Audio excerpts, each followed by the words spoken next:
Dans Exode 25, 1 à 9, il est écrit « Ils me feront un sanctuaire et j'habiterai au milieu d'eux. Vous ferez le tabernacle et tous ses ustensiles d'après le modèle que je vais te montrer. » Aussitôt que Dieu eut racheté les Israélites et les eut délivrés du pouvoir de l'Égypte, il transmit par Moïse ce message significatif « Ils me feront un sanctuaire ». Quelle est l'intention de Dieu lorsqu'il nous dit d'aller et de prêcher l'Évangile? Pourquoi veut-il des âmes? Pourquoi notre Dieu bien-aimé est-il si soucieux de chercher un pécheur perdu? Pourquoi s'occupe-t-il de nous? C'est parce qu'il veut un sanctuaire, il veut une maison. Nous devons dire aux gens que dès le commencement, le plan de Dieu en nous sauvant est qu'il désire que vous et moi, nous construisions cette maison. Ce privilège est donné à chaque croyant. Bien qu'il puisse le refuser, il doit cependant être conscient qu'il est une partie du sanctuaire de Dieu. Dans Éphésiens, l'apôtre utilise 7 noms pour désigner le peuple de Dieu.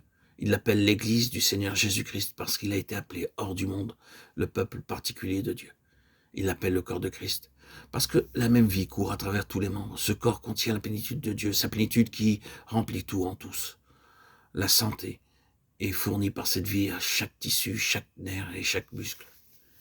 Il l'appelle un homme nouveau. Il n'y a plus ni juif ni gentil. Toutes les différences humaines et nationales sont oubliées. Puis il dit, vous êtes la maison de Dieu. Il dit encore le temple de Dieu. Et finalement, l'épouse du Christ. Maintenant, pourquoi sommes-nous appelés la maison de Dieu? Parce qu'une maison est construite suivant un plan.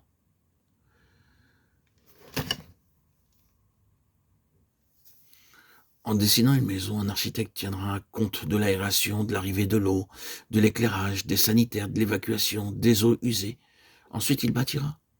De nos jours, dans les villes, le plan de chaque maison doit être soumis à l'examen des experts et un permis de construire doit être obtenu. Dire « nous sommes la maison de Dieu » ne signifie pas que nous devons purement et simplement être occupés à prêcher l'évangile aux gens. Non, nous avons un bien plus grand dessein à accomplir en plus de cela. Nous lisons dans Apocalypse 21:7 que le vainqueur héritera ces choses. Voyez-vous, cette détermination de Dieu à travers toutes les Écritures jusqu'à la fin.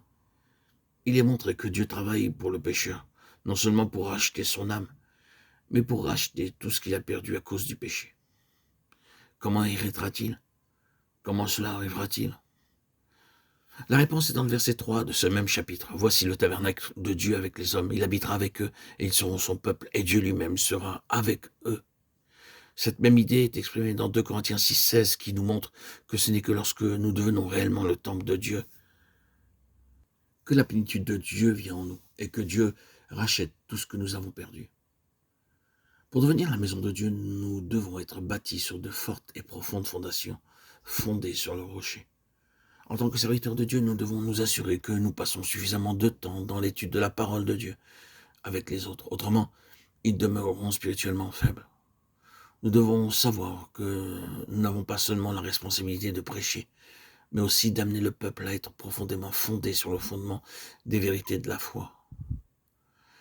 Et si nous voulons faire seulement un grand rapport afin d'étonner les gens, tout ce que nous avons à faire, c'est de compter les mains et les pieds aussi.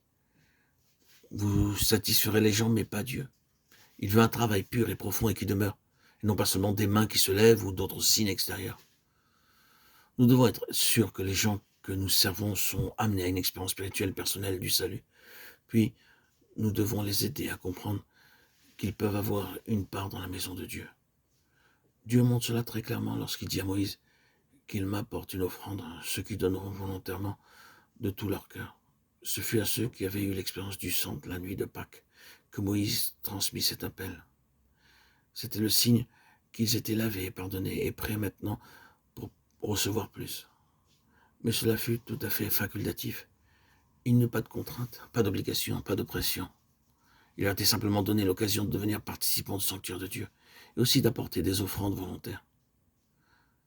Cela s'applique à nous aussi, mais ce n'est qu'un commencement.